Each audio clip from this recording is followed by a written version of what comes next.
We are doing the humongous book again, and this is in chapter 8, how to solve the trigonometric equations.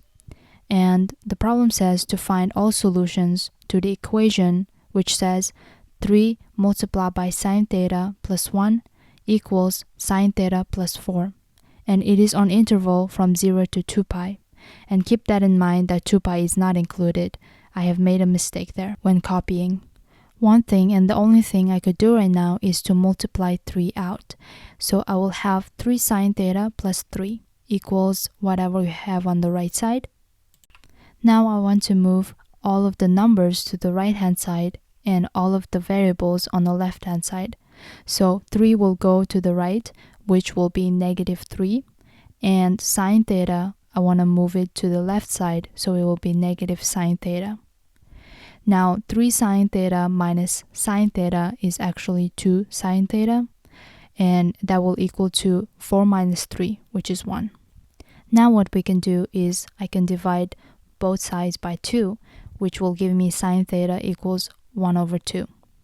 In order to solve for theta, I want to take sine inverse on both sides, which will give me sine inverse sine theta equals sine inverse of 1/2. Now we have to think what angle makes sine 1/2. Let's draw it out on the x and y axis to see our first answer.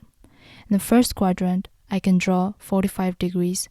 It will give me x is square root of 2 over 2 and y is square root of 2 over 2. I always start with this one because it's easy to remember. Now if I draw the 30-degree angle, I know that x is longer here, so it will be square root of 3 over 2 first, and then y would be 1 over 2.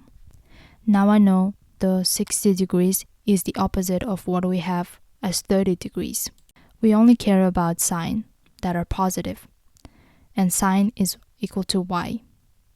And I know that it's going to be 30 degrees, or pi over 6. Now, the interval goes from 0 to 2 pi. Now we need to keep going because y is positive in the first and the second quadrant. And I know the angle is going to be reflected on the left-hand side. So my second answer is 150 degrees or 5 pi over 6. We don't need to check the third and the fourth quadrant because that's where the y is negative and we don't care about those. So therefore, our answer is pi over 6 and 5 pi over 6. And we are done.